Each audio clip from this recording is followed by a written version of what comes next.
Burner TV network here on ZingoTV, channel 250.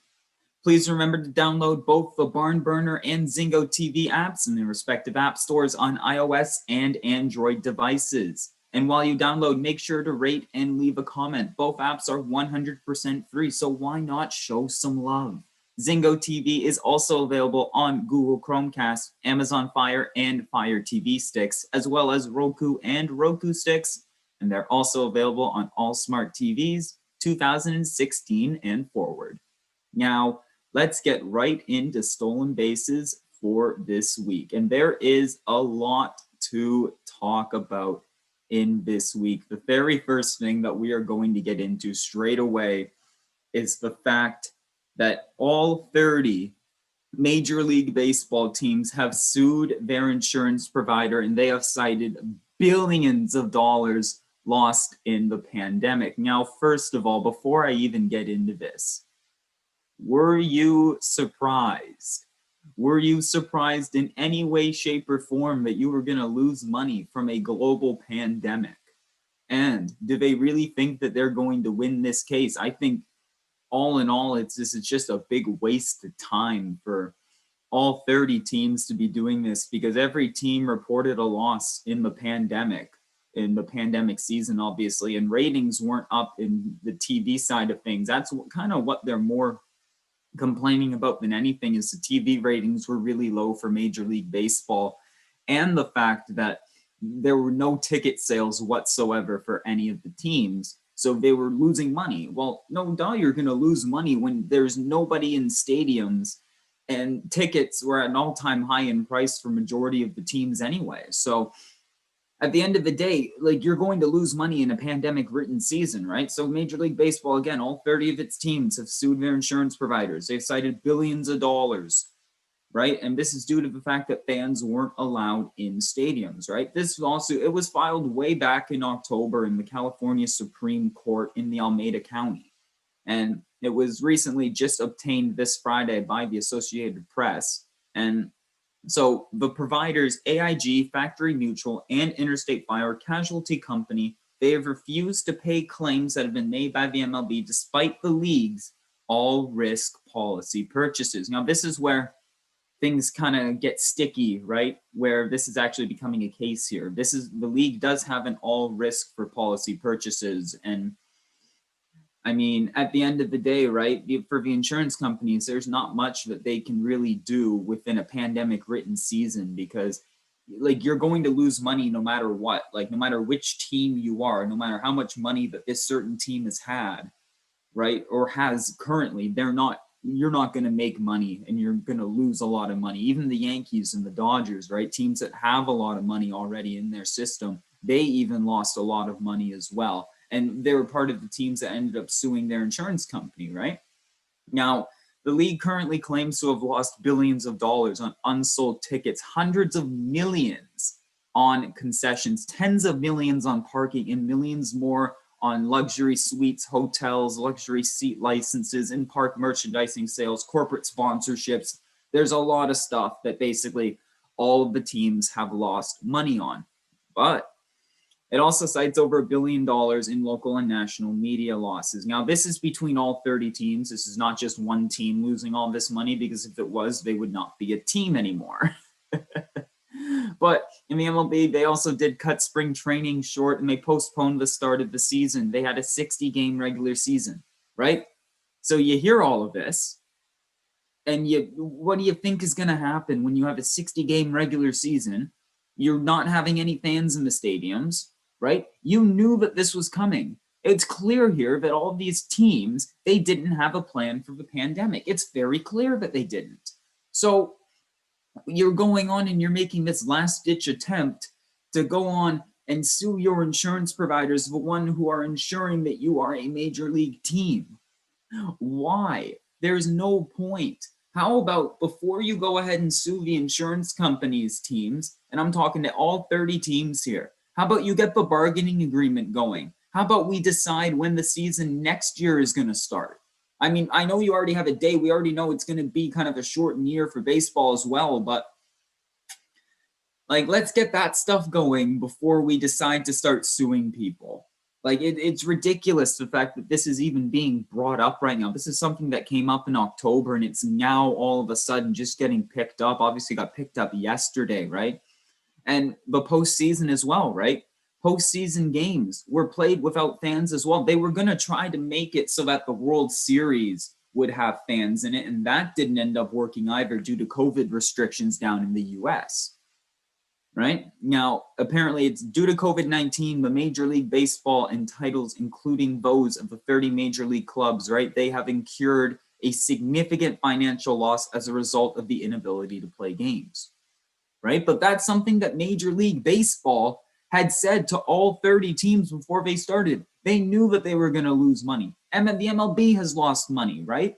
All these teams, everybody has lost money over this. And there's been over 1,400 lawsuits have been brought out against these insurance companies regarding business interruptions and claims related to the pandemic, right? And this also does include several suits made by the minor league teams. Obviously, we know about what happened with the New York Yankees minor league teams. They ended up suing their parent club, and that's a whole other story right there. It has nothing to do with the pandemic rise season, and the minor league season, that was wiped out completely. Like there were no minor leagues last season. There was nothing. So there wasn't really a good grasp of being able to call players up and knowing what they were able to do because they hadn't played in a few months. And to be fair to those guys, they played really well. But now they were wiped out because Commissioner Rob Manfred had just basically canceled it. But basically, so I don't end up going on for an hour about this. Basically, what I think about all 30 teams going in and attempting to sue their insurance companies is ridiculous. You should get the bargaining agreement down first, get the start of the season going, and maybe think about doing it next year. Get all your facts straight,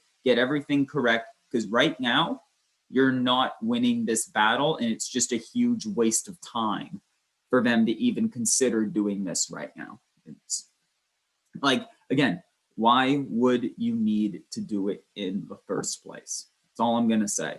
Don't do it in the first place. You don't need to sue the insurance companies. They're not the evil one here. They're not. It's the pandemic. It's the fact that the pandemic ended up canceling most of the season. It canceled the entire minor league system because Manfred shut that down, right? But all in all, I just think it's a pretty dumb thing that all 30 teams are doing here, just trying to get compensation for the season when most of the teams, to be honest with you, they don't really need it. They've been preparing for this for a long time. It's the lower income teams that are more upset about this than anything. But again, you had to see this coming. Nobody was going to predict a pandemic this big. Now, getting off of pandemic news and insurance company news and teams trying to sue people news, let's go over to the Texas Rangers here, where we talk about their new GM, former pitcher and former journeyman Chris Young. Now, Chris Young is a former MLB pitcher, and he most recently worked in the commissioner's office. He has now been named the new general manager of the Texas Rangers. Now, this is an interesting move for Texas to make, right? Chris Young's a 41-year-old from Dallas. He made his MLB debut for the same Rangers back in 2004. And now, over 16 years later, he finds himself leading their own front office, right? Now, this is coming in an era where MLB executives are more likely to come from Ivy League institutions and have zero experience playing pro baseball, right? Chris Young is something of an anomaly to me because he is now one of only 2 GMs who have played in the MLB. Jerry DePito of the Seattle Mariners is obviously the other one. Now, Young had also attended Princeton, so he actually does indeed check off the Ivy League box. So, I mean, Young, I think he would be a good candidate for the GM spot. You just have to hope that on his case that he doesn't make any rash decisions with this team. Obviously, Texas is a rebuilding team still. We're not going to expect to see them in the playoffs for a while.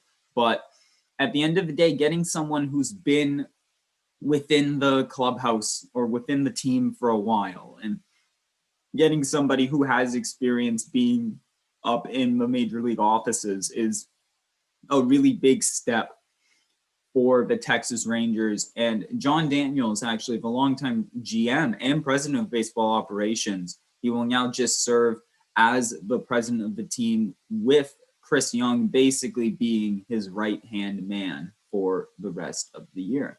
Now, Chris Young had retired from pitching in 2018, and Chris Young, he ended up becoming an MLB executive. He served as the vice president of on-field operations, initiatives, and strategy for Major League Baseball. And in February of this year, he was promoted to Joe Torre's old job as the MLB senior vice president. And in that role, he was handing out the punishments for on-field altercations, and he oversaw all of the umpiring department. And when COVID-19 had actually hit, Chris Young had also played a big part in coming up with the MLB's protocols for health and safety for when the season had started. So Chris Young already has a big enough resume, considering he was only really in office in major leagues for a few years, and he was able to make a lot of big changes. And I think that's something that Texas was looking at when they were looking at their candidates. They saw, hey, Chris Young has made a lot of changes within Major League Baseball. Let's see if he can do that with a roster, right? So again, Texas is one of those teams that's kind of been rebuilding for a while. And you look at them and you think of, rebuild this, rebuild that. And I think Young, he's been a part of quite a few rebuilds as well when he was a player himself. So I think he kind of has that firsthand experience of almost being a part of rebuilds and being a part of it as a player. Now he can be a part of it as a team manager or a GM or president's right-hand man, right? So I think for Young, it's a really good move for the Rangers. And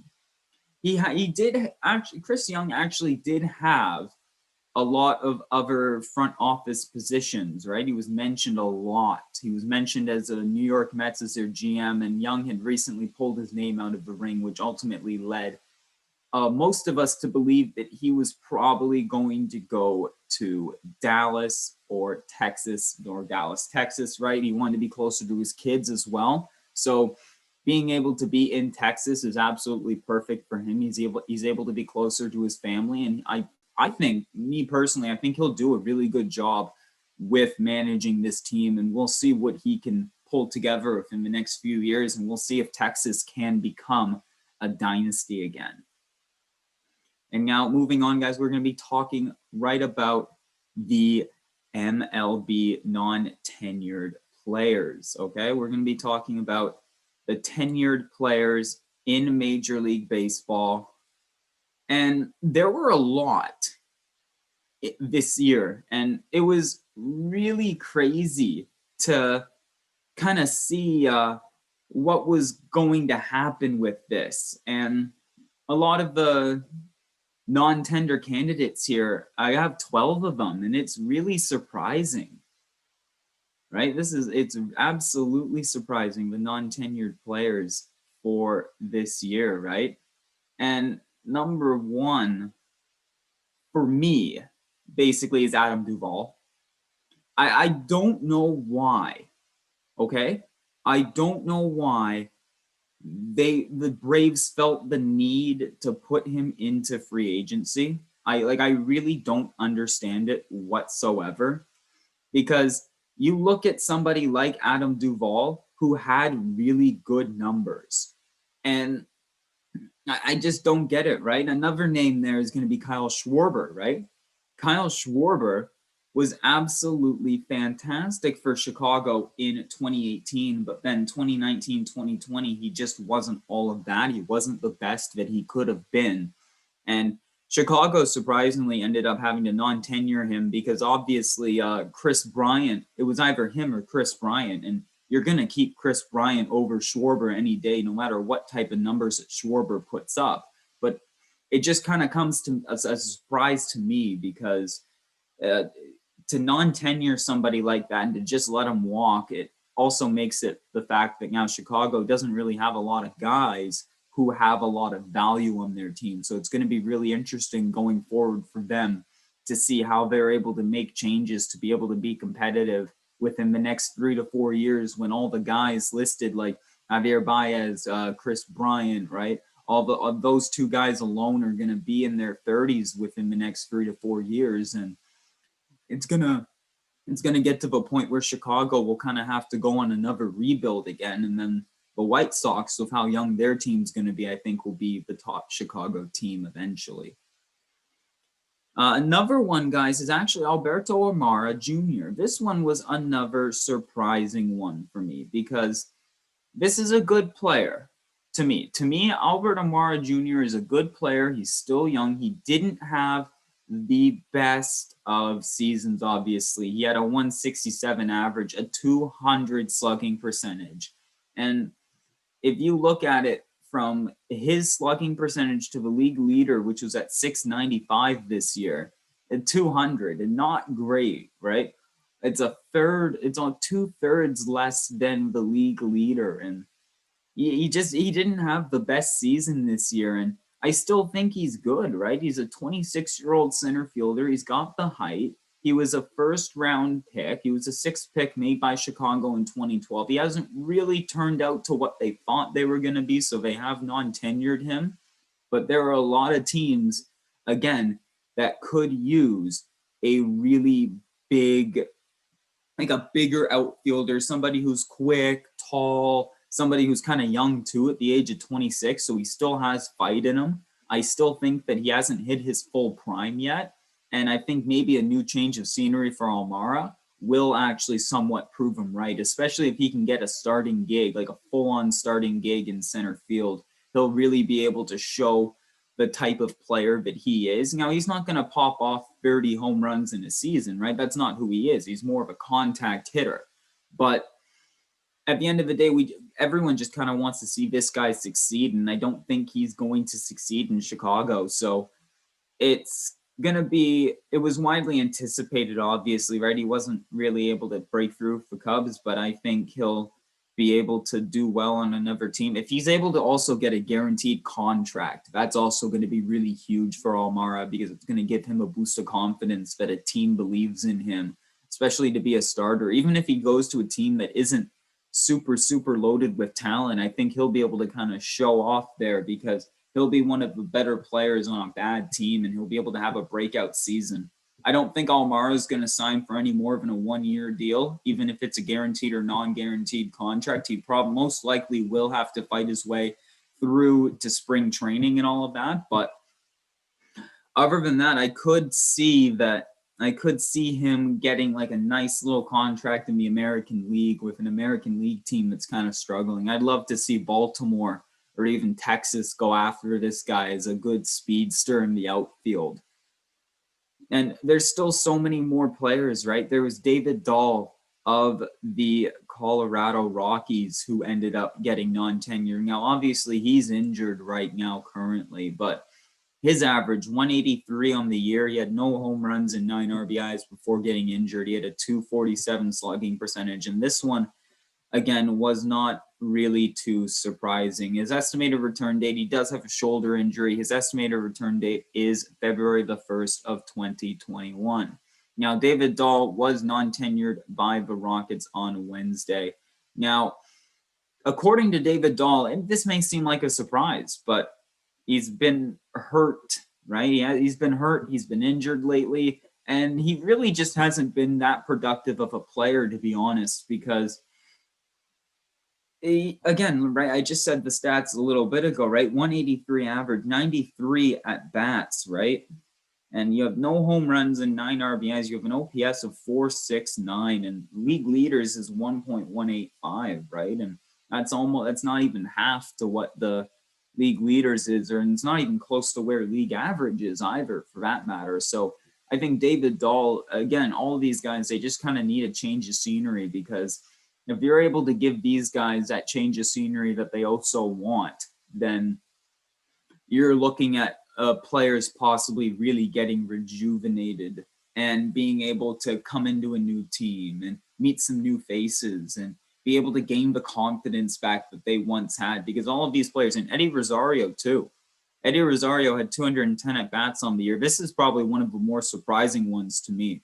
A 257 average for Rosario with 13 home runs and 42 RBIs in the shortened season. A really good season for Eddie Rosario. And it's such a surprise for me to see a guy who is basically like league average doing really well. and almost doing above average in the league. But I don't know why Minnesota decided that this was going to be a good idea. This is a weird one. Now, they did put him on outright waivers on Tuesday. Now, he's going to be hitting the open market. Now, again, to some people, too, he would have had a struggle season because he was doing really well beforehand. Like, he was getting like 25 home runs. But you got to remember, this is a shortened season. Like, he still had a really good year, considering the fact that it was a shortened season. 13 homers and 42 RBIs right on the year. He's a 6'1" outfielder. Outfielder. He can play left. He can play center, right? He can play them all. He's 6 years pro. He's 29 years old. He's hitting the prime of his career. And I think Eddie Rosario is going to be a guy who's going to sign like a 1 or 2 year deal with the team and, you know, really rejuvenate himself, hopefully. If not, then he's probably going to be more of a struggling player. But at the end of the day, with Eddie Rosario, him being on Minnesota and being one of their key hitters over the past couple of seasons, and for him to have stats like these, which are not even that bad of stats, right? Like a 476 slugging percentage, a 257 average. They would love for that average to be a little higher, obviously. But all in all, I think he had like a decent enough of a season, right?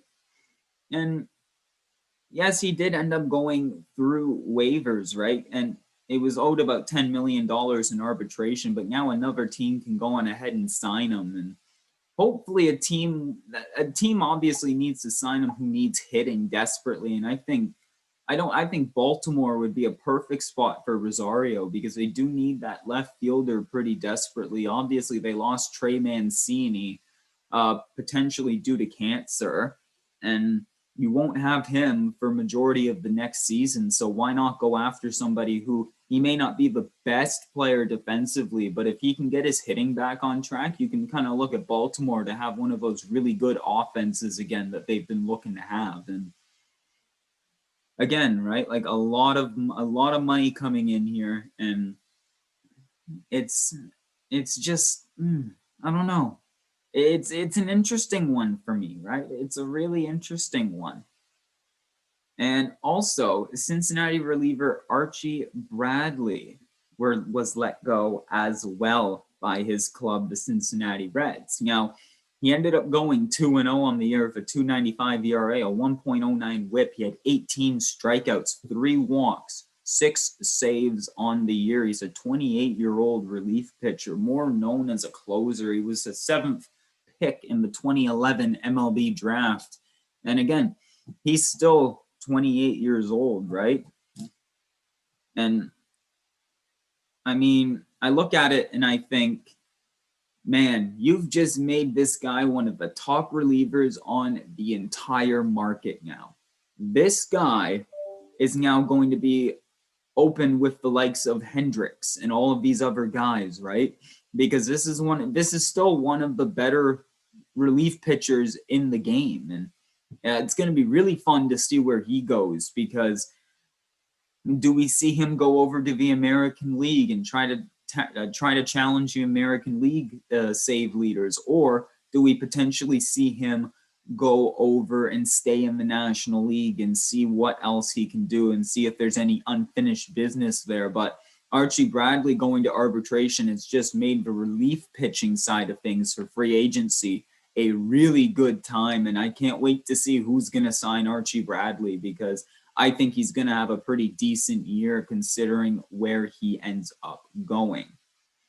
Now, Kansas City was able to agree a deal with their designated hitter Jorge Soler at $8.05 million. They were able to agree with Hunter Dozier on a $2.72 million, Jesse Hahn at $1.75 million, and Jake Junis on a $1.7 million, and their outfielder Franchi Cordero at $800,000.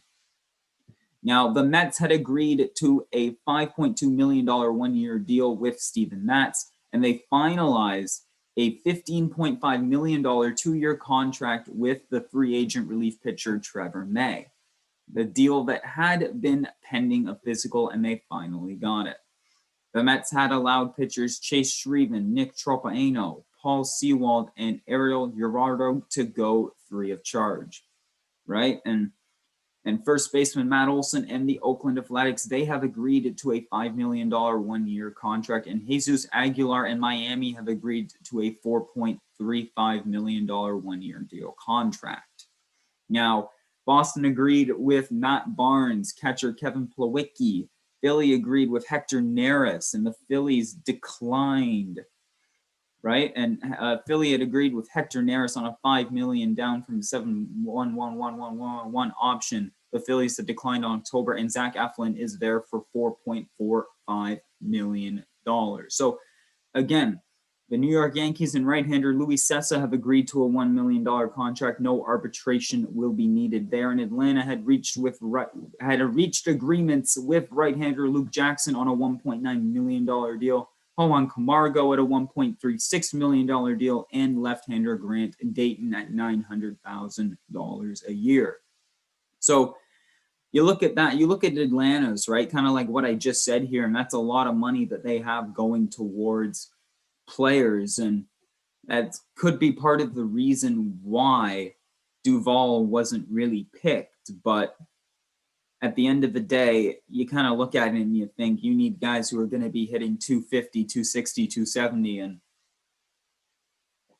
a lot of them can't really or didn't get to that mark last season. So it's going to be really interesting there to kind of see what's going to happen within there in Major League Baseball. And it's going to be an interesting one to say the least. Now, we're going to go through here and talk about some of the rumors going around in the MLB. The first one we're going to be talking about is George Springer and the potential of the Jays trying to pick him up. Now, no other free agent this year obviously can match the pedigree that Springer has for the month of October. He's been fantastic in the postseason. He has 19 career postseason home runs, and that's tied for fourth most in MLB history, right?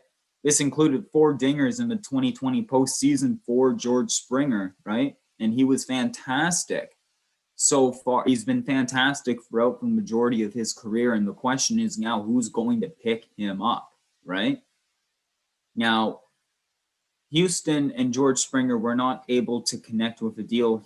Springer did not accept the Astros' $18.9 million qualifying offer, right? And he is tied to draft pick compensation if he signs with another team other than Houston. So if Houston still loses out on Springer, they're still going to get a draft pick for him. So it's not a huge loss. It's not like you didn't get anything for him. You just kind of, you get a draft pick. But the Blue Jays GM has been in contact with Springer's agent, and it's saying that he has been in contact with him for at least a full week.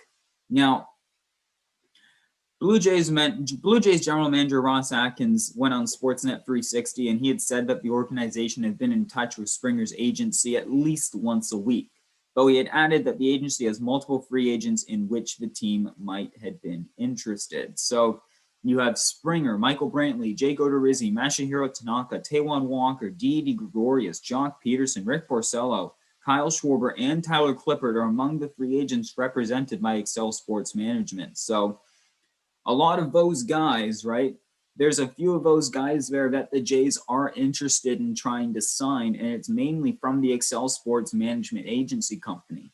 So Toronto's also been connected to Brantley in addition to Springer, though I don't think they're going to be able to sign both of them as much as I would like to see Springer or Brantley come north of the border. I don't think they're going to get both. You kind of have to go with okay, if we can't get Springer, let's get Brantley. Or if we can't get Brantley, so let's try to get Springer. But I don't think that second way is the way that it's going to go. I think it's going to be if they can't get Springer, they're just going to try to go out and get Michael Brantley. And the Mets are eyeing James McCann, right? Now, Mets obviously have a new owner in Steve Cohen. The Mets are figuratively going to be spending a lot of money in free agency. Now, the big question is, are the Mets going to sign James McCann at catcher, or are they going to make the big bucks and try to go after JT Realmuto, right? Now, The Mets were always going to sign a catcher. Ramos has not been the best fielder at his position, and they're kind of looking to get a new face at the catcher position. And JT Realmuto right now is the top catcher free agent. And then James McCann is a close second for catchers in the free agent market. But you kind of look at it and you think they've been eyeing catchers, right? And they've been eyeing McCann and Realmuto. The question is, which one are they going to sign? I personally think that the Mets are going to go after JT Realmuto just because they do still have a lot of money. They have, yes, every team has gotten lost with money with COVID and everything, as we talked about earlier in the show. But at the end of the day, I think that Realmuto is going to end up signing with the Mets, and the Mets are going to be big money spenders in this free agency, 100%. And the Mets are also trying to get George Springer as well. So it seemingly looks like that the Mets are just trying to sign every single free agent possible. Again, I don't think the Mets are going to get Springer, but they are committing a lot of pursuit towards him. And it's going to be absolutely insane to see what ends up happening within these teams and players and where they end up going, because it's going to be absolutely fun to see what's going to happen. Now, we just talked about JT Realmuto, and speaking of JT Realmuto, will we see the Washington Nationals make a play for JT Realmuto, right? It's not often that somebody like JT Realmuto, the catcher that he is, comes into the league and makes the impact that he does, especially in a free agent market where he is the best free agent market catcher in a long time. And there's going to be a lot of teams racing to try to get his signature for the next 4 to 5 years. And again, Washington has been looking at Realmuto incredibly hard, right? And the Mets, they were focusing more on James McCann now, and that's given Washington the chance to be able to go ahead and bug Realmuto and his agent about going ahead and playing in Washington. So I would think Washington has a solid chance of getting him, right? They have seen him up close for the entirety of his career. And this was first with the Marlins and then with the Philadelphia Phillies, right? And Washington definitely does need a catcher. They do have Kurt Suzuki, but he is getting a little bit older, obviously, and he will be thinking of retirement soon. So why not go after the face of the league when it comes down to catchers? If you have to put out a massive contract to try to get JT Realmuto in your squad, and if you think that he's going to be the big guy player for you, then you just have to go on ahead and do it. You have to go on ahead and try to get Realmuto on that team. Now, this would not be the best thing for Bryce Harper to see, because obviously Bryce Harper ended up leaving Washington and he signed a massive contract with the Philadelphia Phillies. So if Realmuto ends up going from Philly to Washington, that could be very interesting. And I think it'll make Bryce Harper a little bit mad, considering the fact that they could have easily had signed him to this big contract, but Bryce kept saying no and all of that. And Realmuto now wants to go to Washington. So it could be very interesting to see what happens. And Realmuto just kind of fits Washington's system and the way that they play, and they need that better fielding catcher, and they need a catcher who can do everything. And that's what JT Realmuto provides for any team. He's basically a multi-threat player. He's one of the fastest catchers, if not the fastest catcher in Major League Baseball. And there's just so much going on in this free agency class, and there's so many teams going after Realmuto that it's so hard to decide who is going to get him. I think Washington, I think the Mets have a chance. There's so many teams that are going after Realmuto that it's tough to decide where exactly he's going to go at this point. But I'm going to just throw that shot in the dark and say Washington goes on ahead and gets him. It would be the most logical move possible for Washington to make. And they do have a little bit of cap left to be able to sign somebody like JT Realmuto. But after that, you can't really sign anybody else. So it's going to be interesting to see what Washington ends up doing and how they approach JT Realmuto. Now, moving on to more rumors in the MLB, Sonny Gray is going to be on the trade block. Now, the Cincinnati Reds right now, they're actually working really hard to trade away Sonny Gray. Wow, right? Crazy. Now, the Reds are likely to lose Trevor Bauer via free agency, and we're going to get to Bauer near the end of today's episode. But it's very surprising to see Sonny Gray on the trade block, considering the fact that Trevor Bauer is most likely leaving Cincinnati. So I don't know what they're thinking of doing here. Are they thinking of getting younger pitching? Because obviously Sonny Gray is 31, and he is expected to be paid up to $20 million over the 2021-2022 season. And he did post a 3.07 ERA with a 10.8 K to 9 strikeouts to 9 innings rate in 2 seasons with the Cincinnati Reds. Now, the Reds are continuing to inquire about free agent starting pitchers, even as they are discussing Sonny Gray in trades, right? But this team, they're also prioritizing the addition of a starting shortstop, and they're considering trade candidates Francisco Lindor and Trevor Story. And they're also looking at Didi Gregorius, Marcus Semien, and Andrelton Simmons. So you can clearly tell that they're looking for a starting pitcher and a shortstop. So expect to see Cincinnati in the market for some starting pitching and a shortstop for sure. And starting pitching, obviously, because of Trevor Bauer, pretty much is going to leave Cincinnati, and the fact that they're trying to trade Sonny Gray. If I'm Cincinnati here, I'm going to go ahead and try to trade Sonny Gray for a decent enough shortstop and some prospects, and then you go on ahead and you go into the free agent market and you think, there's how many starting pitchers here? Let's see if we can get 2 really good ones. And you go ahead and you get 2 good starting pitchers, and then you kind of build your team up that way. You already have a good enough of an offense to be able to compete. And I think at that point, if you're able to go in and make a good rotation, like a good enough rotation to be able to play within your division, then I think the Cincinnati Reds will be fine as a franchise. And maybe within the next few years, they may be looking at doing something a little bit different within starting pitching. And who knows, they may even keep Sonny Gray in case Trevor Bauer does end up leaving. But I mean, I don't know. We'll see what happens. And again, it just makes free agency so interesting, right? Where all these teams are doing so many different things, and when COVID becomes a thing, and if free agency becomes even harder because you don't really now know the true player's value anymore because they played a 60-game season. We don't know who's going to come out on top for next year. It's going to be really interesting to see what happens. Now, speaking of Trevor Bauer, we said we were going to get to him.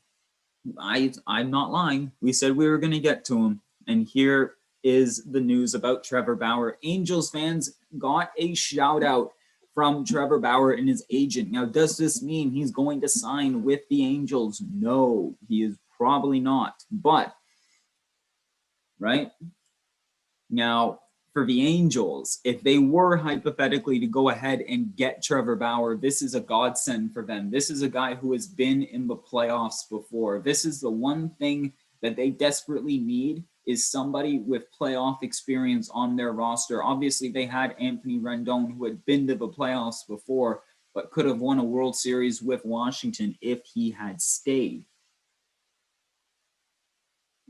And you almost look at it and you think Bauer's agent here is kind of just trying to get a rise out of the Angels. But if the Angels actually do get him, I think the Angels become a really good team in the American League because they finally have gotten that good pitcher that they really, really need, right? Like, Bauer is a number 1 guy. He won the Cy Young for a reason. And if Bauer is able to come to LA and they pick up a couple of more starters, I mean, wow, that team's going to be incredible. Then you got Trout and Rendon capping off your 3 and 4 spots in your lineup. And it's going to be absolutely incredible to see if the Angels do end up getting Trevor Bauer and seeing how far that they're able to take him and kind of maybe even building their rotation around Trevor Bauer and going, okay, we have Trevor Bauer for 3-4 years. let's see what we can do with a good pitching rotation in those next few years.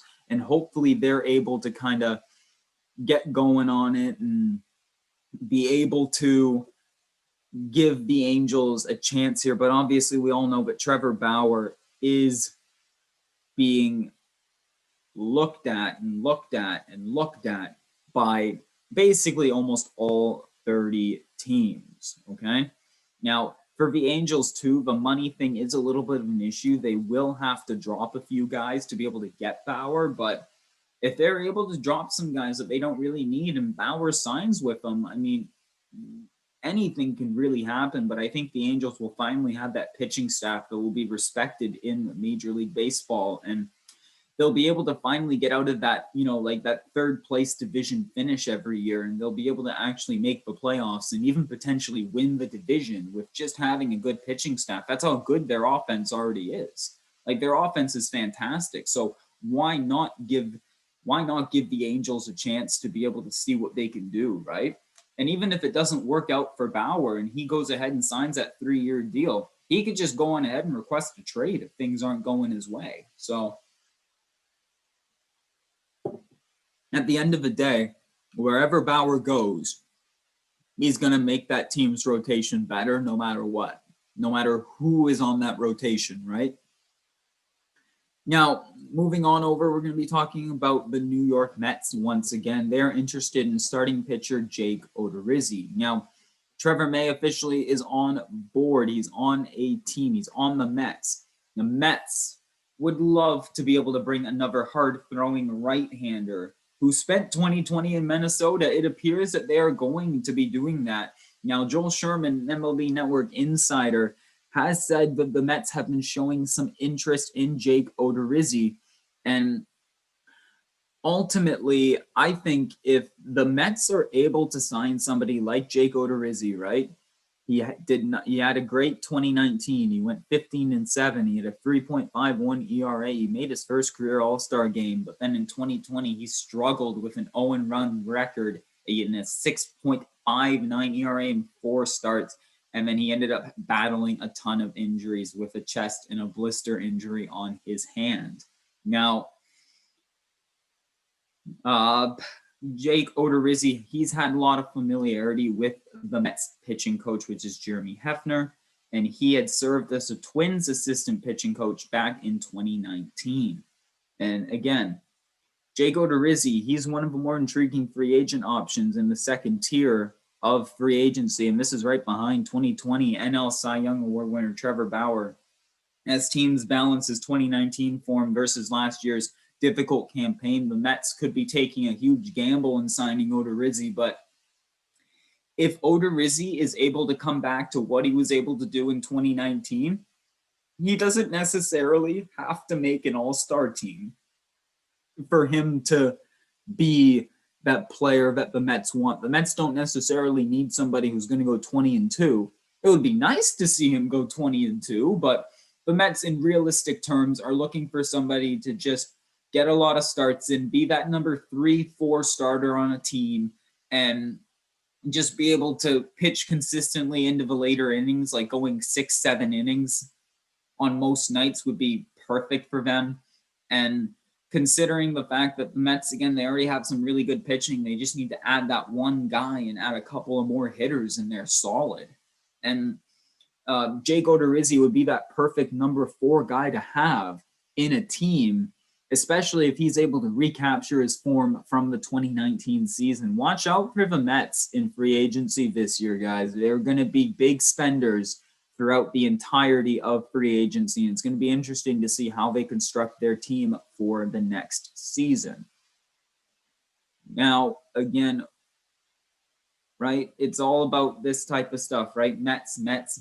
Everything here has to do with the Mets.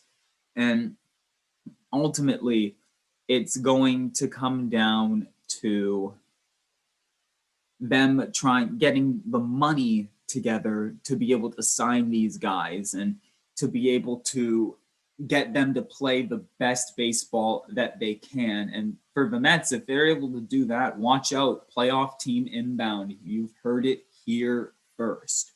Now, speaking of teams that could be going playoff bound, but for certain reasons they may not, let's look at the biggest concern for every MLB team heading into this season. So we're going to go in alphabetical order here. The Arizona Diamondbacks. Are you going to spend more money or are you going to reposition yourselves, right? The Diamondbacks were really aggressive last offseason. They signed Bumgarner to a 5-year deal and they traded for Starling Marte. But Arizona did not end up making it to the playoffs that year. Are you going to spend more money or are you going to reposition yourselves and start a rebuild again because you've signed Bumgarner to this ridiculous contract now and you traded for Starling Marte, somebody who had a decent enough season, but not enough considering for the fact of what you gave up, right? Arizona's problem, are they going to spend more or are they going to reposition their team and try to get them back up by making a little bit of a rebuild, right? The Atlanta Braves. The only thing that they have to worry about here is can they sign or re-sign Marcell Ozuna. That was a big player for them last year, and he's a good complement over to Freddie Freeman as well. Obviously, Ozuna's got the defensive issues, but the bat makes up for it in every way, shape, or form. If the Braves are able to sign Ozuna, perfect. You can go ahead and make another big playoff run.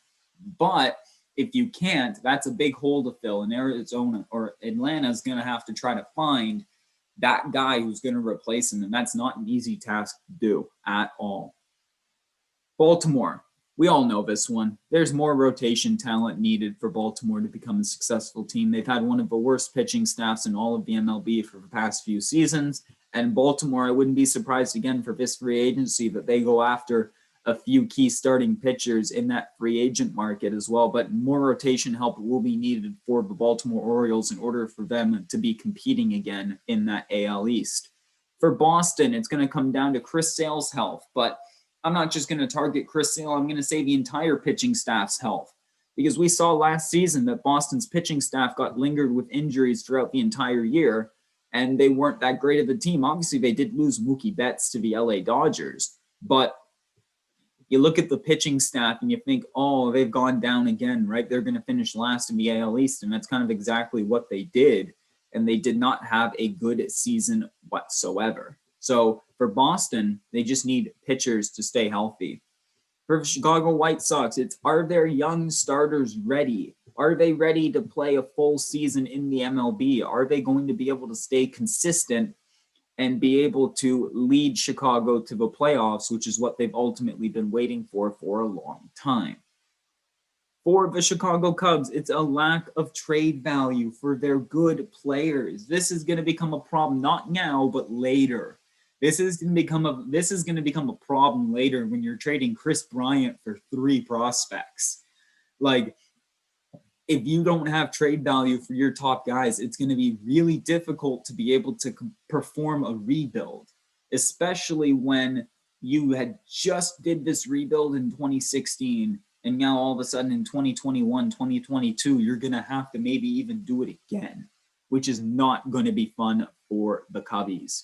Cincinnati Reds, they need to avoid getting stuck in middle ground. They're such a mediocre team that they just can't fight for that wild card spot ever in their division. So for Cincinnati, right, they need to, if they fail to re-sign Trevor Bauer, right, and they don't make an upgrade at shortstop and they don't trade Sonny Gray, right, they want to have good success, but they have to find common ground and make the team consistent and able to play throughout that tough division that they are in.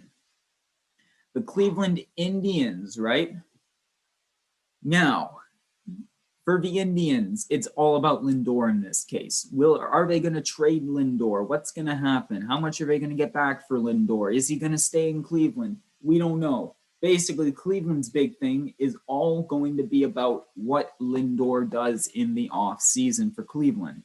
For the Colorado Rockies, it's going to be probably failing to get enough, or if anything, for Nolan Arenado, because Nolan Arenado arguably is one of their better players. They signed him to a massive contract, $200 million over the next 6 years. And if they have to end up trading him, they may not even be able to get anything for him, which is going to be a huge problem later on.